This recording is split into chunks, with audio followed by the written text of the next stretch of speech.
All right, we are on. Welcome everyone to episode 7 of Transatlantic MMA. Sorry, we've been a bit slow. Ben over there had some serious bowel issues for a week. That he said he couldn't sit down for more than half an hour without shitting his pants. So we'll have to give him a pass on that one. I've also been very, very busy at work. So anyway, we got some fights coming up. So good time to pick things back up. How you doing, Ben? I hope the bowel movements are a lot better now. Appreciate that intro, mate. I'll remember that. That. You had a little issue yourself last week. I did. What happened there, Neil? We won't talk about that one, though. Yeah, all right. Yeah. Anyone wants to follow that one, hit me up. Oh, good, man. Yeah, I was sick. I had a bad stomach on me for a couple of days, but I'm back now. I'm feeling human, thank God. And the weather in Ireland is incredible at the moment. There's no shame to have. I mean, you work with me. You know how many times I used to shit a day, so it happens. But yeah, the weather over here has been absolutely insane too. It's been a couple of days ago we had like 95, which is 95 Fahrenheit, is like 36 Celsius. Oh, yeah. So nice. it was hot. But yeah, I've seen that. My mom's sending me pictures of her on the beach every second day. Like, what's going on over there? It's hot. It's proper hot. It's like you remember Dublin, like I think today was 24, but like 24 in Dublin is muggy. Yeah. Like that's really hot. That's probably near 30, It's the humidity. Yeah, like really, really heavy heat. But yeah, I cycled into Phoenix Park this evening. I met Tim, O'Shane, Gav, and Steve-O. We kicked the rugby ball around, had a couple of bottles. Our social distancing, our lockdown restrictions, kilometer-wise, is starting to loosen up now. I shouldn't have gone all the way into the Phoenix Park, but I mean, I'm by myself on a bike, so I don't really see what harm I'm doing. Yeah. No, look, it's. I think at this point we all know, like, I think I've mentioned previously, like, I reckon myself and Sam have had it, and we were asymptomatic. You have to keep in mind the amount of people that get it and have showed no symptoms. Yeah. So, I think at this point, once you have for Sam and I, like, we're up in Syracuse right now. We left the city, but we self-quarantined for 2 weeks beforehand just to make sure that we didn't pick it up and bring it over here. But, we had an unbelievable weekend. It's Memorial Day weekend over here. So that's a big one that every American likes to celebrate. And, we were around a lot of people. We tried to keep it within very much like the family groups and stuff. But at the same time as, everyone's been around each other and no one's got sick. So, we must have done something right. Right. But, good. That's what you want. Yeah. That's what you want to hear. Exactly. Yeah. Exactly. But, I mean, anyway, yeah. So if you got coronavirus, it'd be the fucking least of your worries anyway, you stupid cunt. There you go. You've lost my dad. He's signing now. Good man. Sorry, Neil's dad. Sorry. Oh, I used the C word. You did. Sorry, Americans. Typical. I'm Irish. That word is not a big deal over here at all. No, I throw that thing around like "de" or "in." It's a verb. Yeah. It's the same in Australia. So if you know any Irish or Australians, you'll notice that no one is offended by that word. Excuse me. Yeah, shouldn't be using that word really. My mom listens to this thing, so sorry, Mom. And I appreciate the views, Mom. You're a legend. She's one of our few. So, anyways, we got some.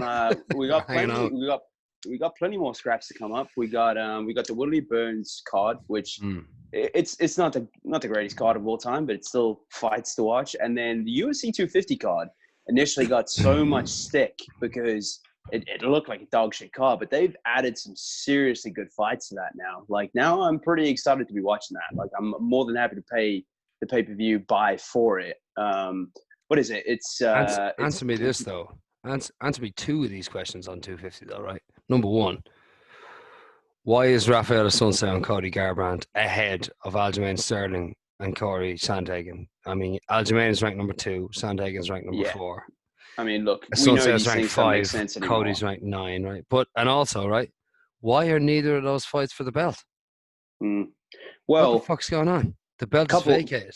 couple things on that. I think the only reason Cody's ahead is because he's a former champion, and I think Cody's a lot better than being Then ranked ninth, number yeah, 9. true. Yeah, I But why think is Aljamain Sterling and Corey Sandhagen not for the vacant bantamweight title? I don't get it. So like obviously the two of us are huge Aldo fans, right? Sandhagen he's far from it. Sandhagen he's legit as it gets, and that I'm so intrigued to see how that fight plays out because Dangerous. they're both very very dangerous. And I mean, Aljo, he's one of my favorite fighters. I've been following him for, pretty much since you got me into the sport. I love the guy, but he just, I don't know. It seems to be something lacking in terms of the marketing capabilities. Is that the only thing? Because like, he seems like a really, really cool guy, but he just doesn't seem to be able to really like sell fights. And I don't know if that's more how the UFC views him, because I don't think he views himself as that. Like Yeah. I tune into every one of his fights, but Sandhagen is also somebody who's only really built up a name for himself in the last kind of year and a half. Cody's very sellable because of all the Keith Dillashaw shit. Yeah, and neck tattoos, and he looks like a fucking giant asshole. But yeah, so I don't know. I mean, that's the only real explanation I can give to you. But I mean, I'm so much more interested, particularly because I thought Aljo should have been fighting Yan for the belt.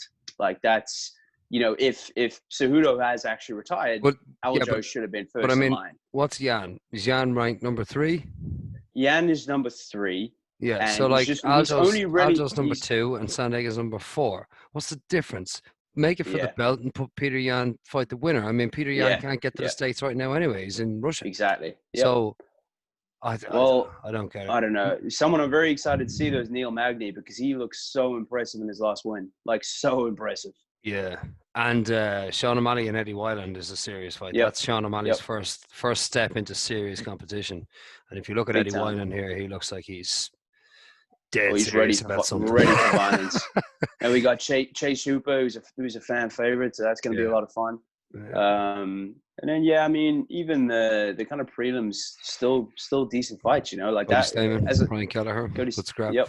Yeah. So Brian Kelleher is always fun to watch. Formiga's always fun to watch. Like it's actually initially when that came out, it was like Amanda Nunes and Spencer, and that was kind of it. It was like, oh God, like you're charging $65 to watch that fight. I couldn't understand it. But to be fair, that main card now is something I'm very, very intrigued in watching, because the Cody Garbrandt. When is that? Sorry, when is that? That's next weekend. Is that right? Yeah, something. June 7th. Yeah, that's next weekend. I genuinely have no idea what time of day it is. Somebody told me yesterday, like, oh, it's June next week, or whenever the fuck it was, and I was like, hitting the glue again, have you? I'm sniffing the glue, but I was like, what? Like, what are you doing? Like, where is this year? This year has felt like it's been 4 years in one, but it's still going really, really quickly. Like, it doesn't make any sense. Like 2020 came around, it's like new decade, and then all of a sudden you're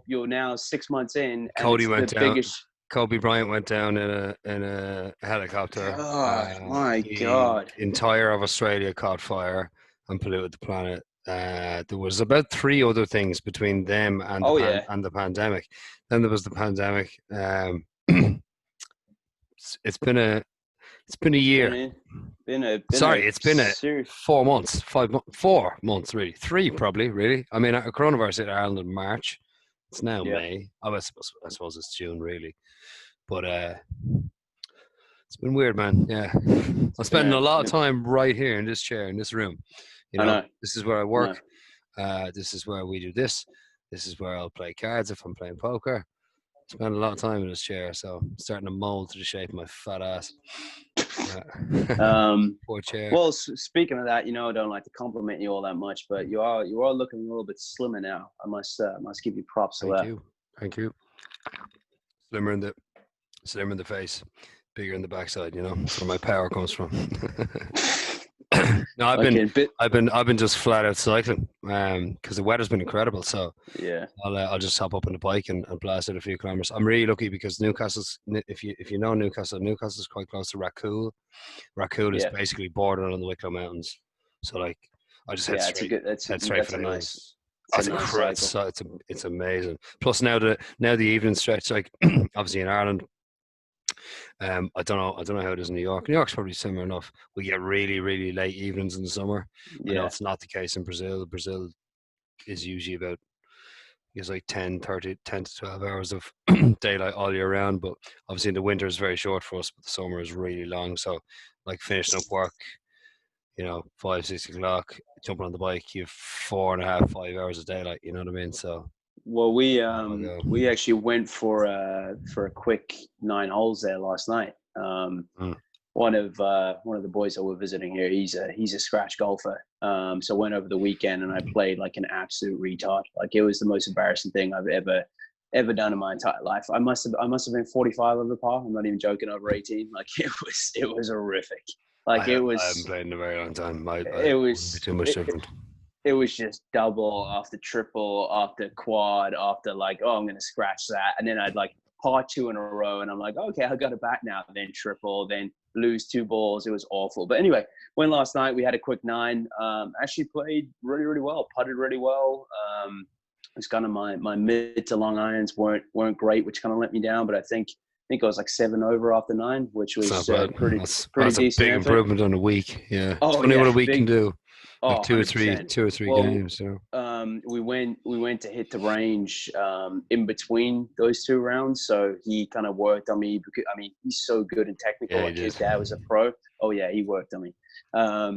But yeah, it was so much more fun. But we got that out in an hour and 20 minutes, and we started at 7, 9 and it was holes. still In 9 buggies. holes in an hour 20. Yeah, we're in carts. Ah, yeah, okay. So Carts. yeah, Sorry, excuse me. Carts I know. nowadays, is it? Since you moved to the States. That's funny because he was saying, he was like, what do you call them back home in Ireland? What are they? And I was like, it'd be a good You old stick, buggy, is so it would.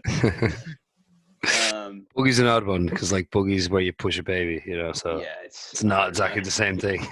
I think carts actually make more sense. Yeah, Like I agree. a golf I agree. cart. I think, yeah. So anyway, pull up this weekend's fights because we got T Wood versus Burns, and we're going two very very different ways on that. We've got one fight to talk about here. No offense to the rest of the card. Not that you can offend a fight card, but you know what I'm saying. These are always the cards, though, man. These are always the cards They're everyone always the sleeps cards. on. They Yeah. don't watch. But they're all and the future champions are always on the undercard. The future Yep. superstars. So this is me and you catch them early, thankfully. So I tell you one thing though. Wait, I'll show you what I'm looking at here. I'm just terrified right now. These are 2 ugly motherfuckers. I don't think Woodley's particularly bad looking, but this is not a flattering picture. It's just not a good picture. No. It's not a good picture. So yeah, we're going Gilbert completely different Burns ways on this. looks like he's been eating gravel for the last 4 months. Look at the fucking face in that. He looks like a worse looking version of Jacare, which is I didn't think I'd ever say that. He's like a yeah, he looks like a troglodyte, man. Out from under a bridge to fight Woodley next Saturday, and then back in under the bridge for a few months. Well, he's no joke though. So no, he's not.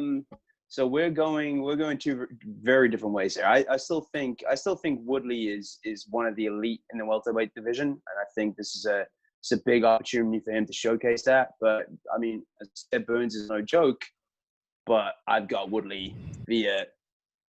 I don't know. Actually, I don't know what I think. I think he wins a dominant decision. I think that's how it goes. Yeah, it's I don't know why Woodley isn't showing up here. But yeah, typical UFC fucking website as always. They need some developers. But anyway, I'm picking Gilbert Burns. I kind of like picking live dogs. The odds for Burns to beat Woodley are not too bad. Woodley's also 38, heading for 39. I don't believe Woodley has had his. It's very easy to forget that. Yeah, I don't think Woodley's had his head fully in the game for the last 3 years. Yeah. 2 years anyway. I think Usman has changed him. I think stylistically this is a tough matchup for him because Burns is very dangerous on the feet and he's fast. I think Woodley, if anything, has lost his speed edge. And Tyron's not safe on the ground with this man either. He's a very dangerous black belt. Plus, Gilbert Burns is coming out of AT&T. Like he just destroyed Damian Maia in Brazil. like destroyed Damian Maia. It's a tough thing to do. So every point So you're making right now, like I can't argue with you on it. yeah, I really can't. I think yeah, the only it thing, just like I makes the said, fight there's close. yeah. I think the comment that's come out today about Woodley though is that apparently he said that he was severely depressed after what happened with Usman. You know, and I mean he was very much rightful champion. You know, and he was a good champion. And for at least for me, I had him against Usman in that first fight. You know, and I really I picked I Usman. I got Usman there. well I think I don't think anyone really quite realized at that point how good Usman was, you know, and I think that performance, it was like, holy shit, like Usman is as legit as they get. Yeah. So Yeah, I think, I never expected him to win the way he did, but yeah, never, I never. did think he was gonna narrowly beat him by decision. But I thought that they were both very, very similar, except Woodley had a lot more power, you yeah, know, and I was like, so if, you know, same, kind of. if they end up standing, you know, you can only go so long before you get tagged by Woodley, and Woodley carries so much power that most people are going to sleep. So I mean, that was my reasoning initially, and then Usman did that, and I was like, holy shit. The only thing is, with him coming out with a comment like that, you know, he was severely depressed. Like, you know, people go one of two ways. So they're either going to go the way that you mentioned, in the sense of like he's done, you know, his head hasn't been in the game, or it kicks people up the ass so badly that they just become a completely different animal. So Yeah, I think it could be the latter. I think he's still got a lot to prove. I think delusionally he still thinks as if he's better than Usman, but it's like, dude, you had the chance to show that and you got fucking mocked. So yeah. like you can't really be saying that. But I think if they were to run it back, particularly you know, if he were to whoop Burns, you know, and I mean, he's probably going to I get don't a think title anyone's shot after buying that that. fight anyway, though. I think if he beats No, Burns badly, they do Woodley Colby. There's no yeah, one buying a Woodley Usman rematch unless he whoops Colby. If he does, yeah, then fair enough. But yeah, like another couple of factors here is like if you've noticed, Woodley's been all over Twitter like pure gangster using the N yeah, word, and yeah, yeah, like that hasn't been him for like, have we ever seen him speak like that on Twitter? No. When he was a champion, he was as much as he was throwing the race card around and giving out about the UFC and fighting with Dana White and all this sort of stuff, he was polite, he was proper, he yeah, was the champion, you know, he was sending correct tweets, he wasn't calling anyone out, he wasn't cursing. mm, Now he's on Twitter being this gangster, using all these horrible words, abusing people, calling people out, you know, slagging yeah, people's families, and like, I just don't get it. I just don't. And couple that with the fact that all of his best performances over the last few years have been while he's been this pretend champion, and now all of a sudden yeah, he's this gangster at the age of 39. Like, yeah, yeah. I don't get a good feeling for Woodley heading into this fight. I think Burns is going to KO.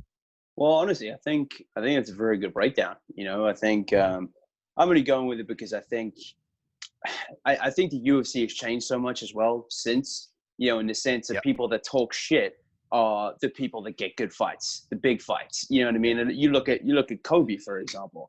You know, Kobe's one of the most hated fighters in the UFC, and he was pretty much told like you're going to get released unless you change, you know, pretty much your entire persona. And then he came out acting like a total dickhead, and now he's, you know, he's as relevant as I it have my gets. doubts about that story now.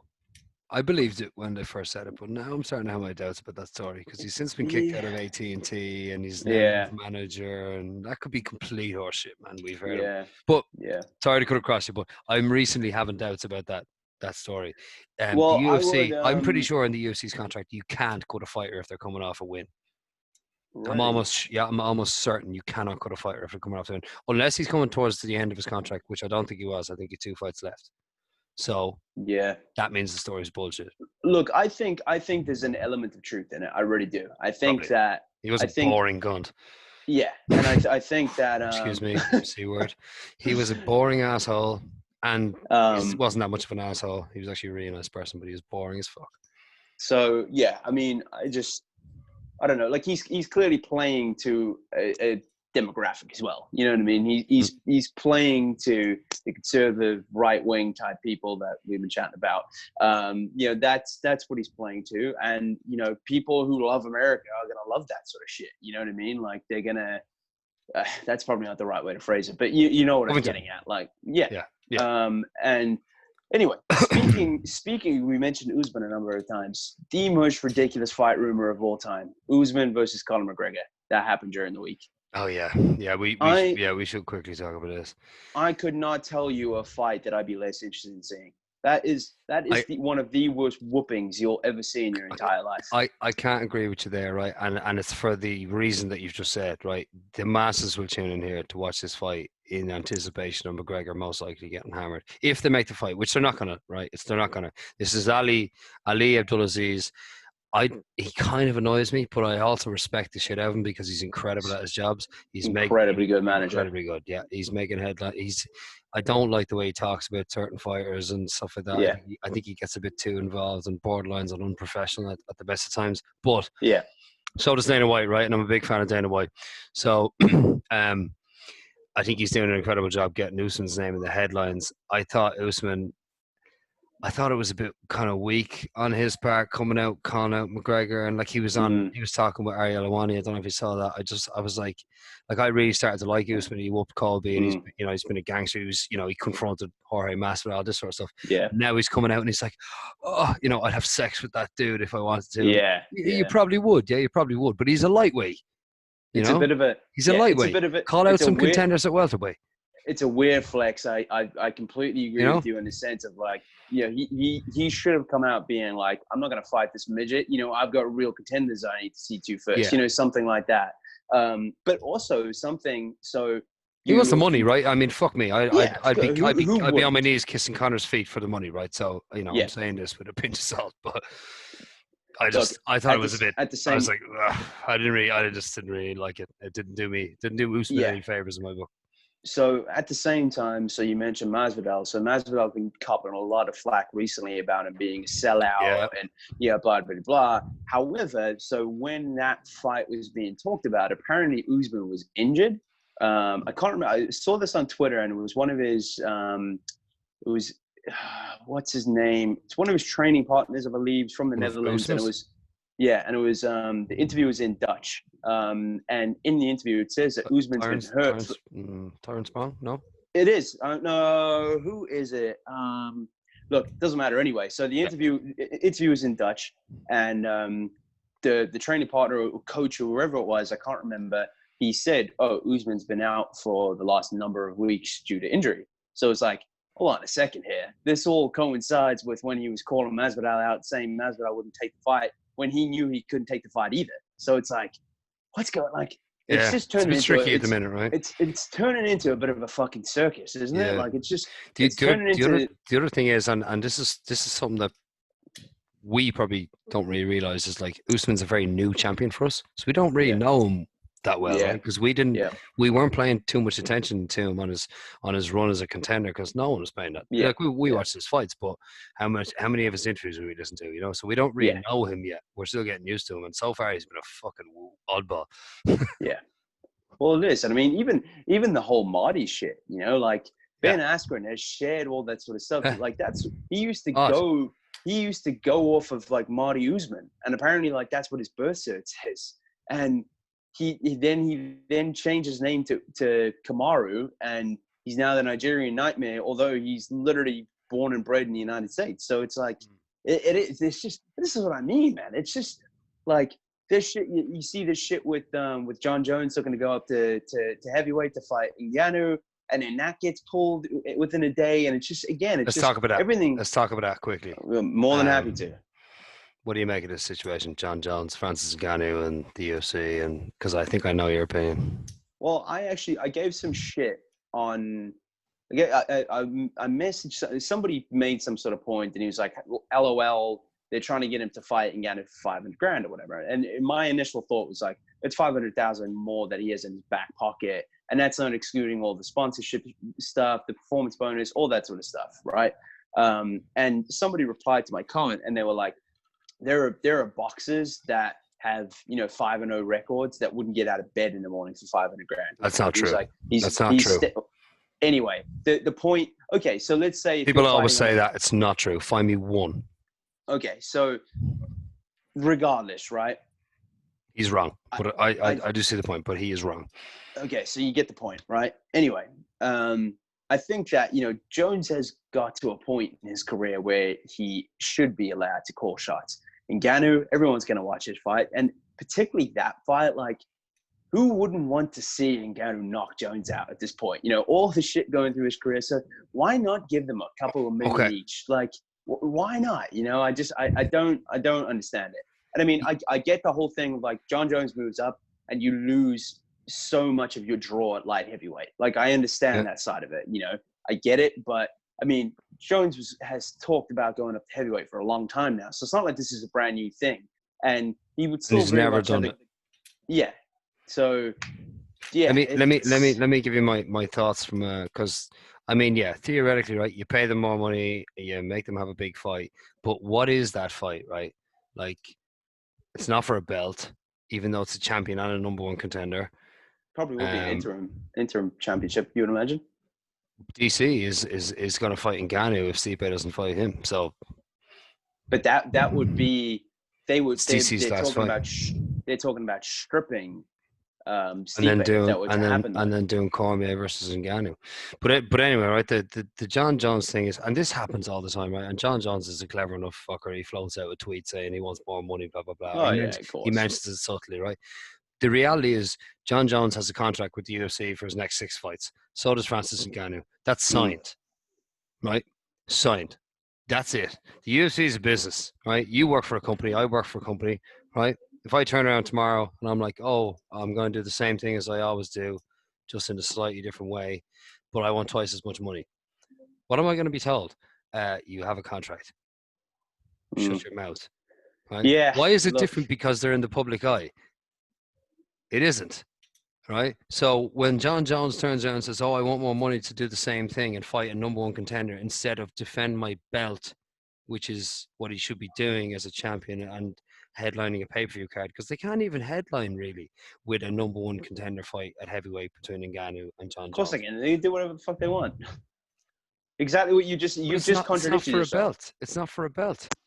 But it's like they would make it, as they've made many other belts. I mean, the BMF belt is the biggest load of horseshit I've ever seen in my entire life. But the BMF belt is a belt. What belt can they make for John Jones and Ngannou? I'm telling you, they would do an interim championship. But they can't, bro. You haven't been paying attention. Daniel Cormier is fighting Stipe for the belt, or it's Stipe, or it's Ngannou versus Daniel Cormier. That's it. Yeah, but for the vacant, that would be for the vacant belt. Yes. So and hear me out for a second, right? So say it's Daniel Cormier is fighting for the belt next. That's it. John Jones is sticking his neck in there for no reason, asking for more. Hear me out. If John Jones and Ngannou had that fight, right, doesn't really change timelines all that much. Okay, say Jones beats Ngannou in the interim championship, right? Then Stipe gets stripped because he's due to inactivity, whatever it is. Then it will be the trilogy at heavyweight between DC and John Jones to unify the belt. Timeline's too long for Cormier. Remember, Cormier is 41 here. Cormier's trying to fight in July, man. Stipe's already said yes. And if Stipe doesn't do it, Ngannou said yes to July, and then Cormier's out. He said yes, but he hasn't signed a contract, so... Who hasn't? Stipe. Yeah, Stipe hasn't. But if Stipe doesn't, Francis will. He's already said he will. So, yeah. Like, there's always uproar about the pay and that sort of stuff. But you got to imagine this as well, right? If you're the UFC, you've got to have a scale, as in how you're going to pay, right? So like McGregor, when he was bringing in 2 million, or when he was bringing in 200,000, when he was bringing in 400,000, when he was bringing in 900,000, when he's bringing in 2 million, this is how he got paid, right? Because if you don't, then you're just going to be constantly negotiating, right? So then you come in as a new superstar, and you're like, oh, now you're bringing in 400,000 pay-per-view boys.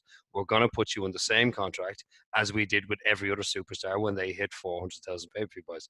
When you get to 1 million, you're going to get to 1 million to show, like Cormier and Jones are now, whatever. When you get to 2 million, you get the next contract. I guarantee you, they have a scale for pay, and they stick to it. Because if they don't stick to it, then can you imagine how horrendous it would be negotiating with 600 fighters? I don't know. It's got to be a scale. When I saw Jorgen De Castro got 10, I think it was 12,000, right, for... That was the UFC main event. What did it do again? It did like 700,000 pay-per-view buys or whatever. It's a huge amount of money. He got 12,000, right? After he's paid his fight camp, and say on a regular fight week, right, or a fight camp, say it's 6 to 8 weeks or whatever, he would be making $20 to $25 an hour, right? That's what he would have made for a 7-day work week, right? That's what manual labels are getting, right? And that, again, that's before he's even paid his fight camp. that sort of there's got to be a minimum put in place where everyone, if it's a pay-per-view event, so why do you take the fight? I don't know, exposure in the hopes of winning so that he can get more money, but it doesn't make it right. Doesn't make it right. But okay, right. Let me flip it on its head. How many views did he bring to the card outside of his family and his close friends? Yeah, but I mean, why is okay? So Greg Hardy, who is fighting, probably not bringing in that much more. He got like 180 after winning. 180 grand. But you know he's a jewel for the NFL angle, and he's bringing in a lot more views because he's a big name. I know for the wrong reasons, but that's why he's getting that money. But again, scale, right? You bring in the views, you get the money. You don't bring in the views, you don't get the money. Yeah, I mean, you know, like if you want to be in the UFC, you start off with the low money. Boxers, you're telling me that a boxer that's 5-0 makes 500 grand, right? If you come back to me and find me a boxer that's 5-0 and has ever made half of 500 grand, I will kiss your feet. No, I can't kiss your feet. I'm sure I'll kiss my own feet on Zoom next week. Was wrong. But this is the thought. This is the thought process. Boxers that are 1-1 and 2, 1-0 and 2-0 and 3-0, they get 3-3, man. It's even worse. But nobody's talking about that. Well, I mean, people are talking about that, but we're not talking about that because we're in our little MMA bubble. We're not paying attention to boxing. But everyone's like, oh, boxing make loads of money. Yeah, Canelo and Floyd make loads of money because they basically own the UFC. It's a different situation. Yeah. You know what I mean? Look, I understand that, but I saw something and it was like 12% of the money generated from pay-per-view buys for UFC 249 went to the fighters. Like that, again, that to me is just wrong. Like if you make it 25%, that's still lower than other sports organizations, right? And UFC still making a huge amount of money, and it's not killing fighters. Like I don't know how some of these guys do it. I really don't. I have no idea how some of these guys live. I would have kind of not counter arguments, but 2 points to make there. Number one, we're always talking about how fucked and corrupt boxing is, right? Yeah. And how we get the fights we want in MMA because they're all under one organization, right? So that's one, right? The reason boxing is so fucked and corrupt is because all the fighters own their own organizations and pay themselves their own wages because there was no control over it, right? Now, maybe that's better. I don't think it is. Or maybe it's worse, right? So there's one comparison. The other one there is, maybe it's only 12% goes to the fighters, but the size of the UFC branding machine, right? Tell me one boxing organization that's as big, HBO maybe, but that they're not an out-and-out boxing organization. I know nothing about boxing, so I'm not even going to try and comment on that. Yeah, so like if you look at the NFL, the NBA, that sort of stuff, they're absolutely monstrous and established, right? So like you got to imagine the other 88% or whatever it is, right? Now, obviously the UFC have big bills to pay, but they have a massive marketing machine that's taken them from zero fucking 20 years ago to ESPN, you know, so their business model's working, you know, and fighters are getting paid when they get there, you know, and there's still an absolute million-mile long list of MMA fighters that are queuing up to fight for the UFC, even if they are paying 10 grand and 10 grand, you know. So I mean, look, you're making very valid points. I think this could potentially catch up to the UFC in the long run. Put it that way. I think, you know, I think in the long run they should start paying more eventually when they get bigger, more established, more spread. But I mean, hopefully they're the fastest. You know, MMA is the fastest growing sport in the world for the last 10 years. So you know, it's like, where's the plateau that they have to reach in order to be paying people what they should be getting paid, you know? And like, again, that's and I'm not even that, I'm talking about this as if I'm like, I've got a huge problem with it. Like, honestly, I don't give a shit because people still have to sign a contract and fight. You know, I think, you know, from a perspective of like, for them to not be getting sanctioned and have people pulled from fights, because I think that will happen over the next couple of years. You know, I think it'll be like, you're paying, you know, X fighter who is on the main card, Jorgen Castro is a prime example. Keep in mind, he was the first fight in the main card. So it doesn't really matter how many people, you know, tune into that fight. It's still the first fight of a main card in a huge event. The UFC's point, I'm sure, is, look, we're going to give you the exposure. So in your next fights, when you're bringing in more views, we'll pay you more. Yeah, but I mean, he's probably going to get cut. True, but it's his second fight in the UFC, and he'd only had 4 fights before that. So it's like he's gone from being not a pro at all to getting 24 grand if he wins. Yeah, for them Yeah, to do I it, mean, so. again, But it's and just also you raised the training camp point, right? And it's a very relevant point when you're talking about a Tyron Woodley or a whoever, a Conor McGregor. These people are flying in specific training partners and that yeah. sort of stuff. Jorgen De Castro just trains in the gym, man. He just trains in an MMA gym. He probably pays $100 a month, and maybe gives his coach 1% of his pro fight or something. He's only getting started. Now if he becomes a superstar, he's a Stipe or he's a Mm. Cormier, then they start paying big money to coaches and bringing in specific partners. But it's not until they get the money in the first place. The lower levels of GC Yeah. are just people from MMA gyms. Look, these are all good counter arguments. Like, and I'm not trying to, again, I'm not upset by this. I'm still going to tune in and watch these fights. Yeah. But I'm talking about the MMA masters. Like, this is a constant conversation, but yeah, there are counter arguments to be made, and no one ever makes them. yeah. Well, it's because everyone's too fickle and they don't want to have an opinion for themselves. They just want to jump on board with everything. So, yeah, for me, I don't know why we're all not just happy watching fights and nobody ever comes. I think everyone is, but I think Dana, and I'm slowly getting there with Dana. I slowly am, because he's a no nonsense type of guy. Yes, you hear that, Dara? You hear that, Dara? I think he made some sort of point about what was it, the likes of Luke Thomas and the boys, and they were all up in arms about like the UFC hosting events during coronavirus and like how Luke it's so Thomas. unsafe for fighters and blah blah blah. And Dana was like, he's like, fucking MMA journalist. He was like NFL here, NBA here, MMA all the way down here. And who's the first ones to fucking complain? It was like, you've been employed by ESPN to write for the UFC. And all you do is complain about me putting on fights. I couldn't agree more. That you're going to be. And I was like, you know what? He's got a fucking fair point there. I can't argue with that. So yeah, I mean, I think Luke Thomas is a bit dramatic. I really love. He's super analytic, and some of his breakdowns are phenomenal. But sometimes he's a bit. I can only listen to him when there's a big fight coming up. If he's just talking about something normal, I cannot. I can't handle. Well, I think him and Shab together is tough. Oh, I lost you there. Sorry. Sorry. I think. Blinds. I think. Yeah, I think this is where we often differ from the majority of MMA fans. I don't think I really hate anyone within the sport. I really don't. Like, there's people who hate Luke Thomas. They hate like Bloody Elbow. Organizations like that. And yeah, it's just like these guys aren't getting these jobs for no reason. Even Ariel gets a lot of shit, and I think sometimes it's justifiable. I wouldn't say I love Ariel. I think he's very, very good at what he does, and he deserves to be in the position he's in. He is a little bit of a sellout. He's often kind of said one thing and then completely reverted back to it. And so, like yourself. But, yeah, absolutely. That's why I don't hate the guy. You human flip-flop. But yeah, I think it's just like, particularly the MMA Twitter, MMA community is just so quick to just like jump all over people and just like not give people a break. Think about it, right? If you think about it, right? If a fight breaks out in the street, right, and there's 1,000 people around, who are the ones that flock to the fight, right? The bloodthirsty ones. Like everyone will probably look, but the real bloodthirsty, aggressive cunts are like, oh fuck, what's going on over there? Like me and you, like what the hell is it? So your typical MMA fan is a more aggressive, more outspoken, probably.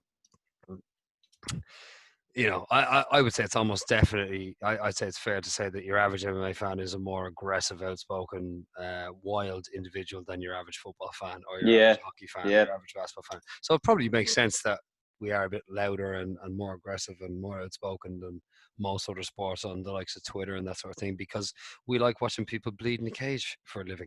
It's not very normal, even though it's good fun, isn't it? Yeah. And here's us with our desk jobs watching this fucking beating our chests every weekend.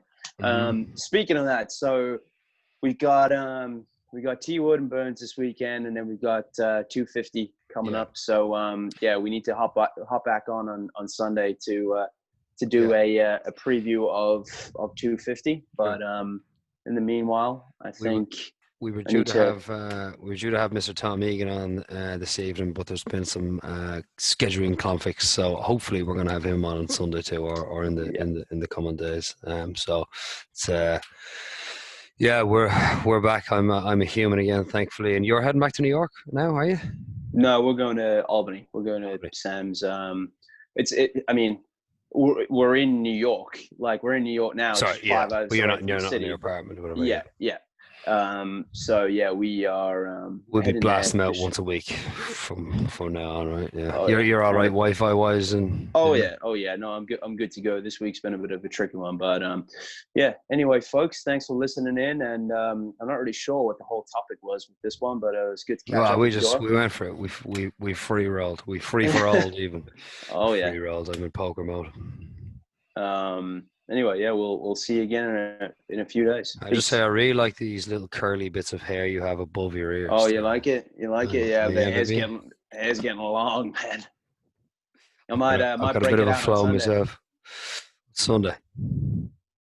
Sunday, whenever we do it. Whenever we do the Oh, next one. sorry. Episode 8. Excuse me. Episode I 8, look forward to it. baby. All Cool. right, brother. Yeah. Cheers. Good to see you, bro. Peace, world. You All too. right.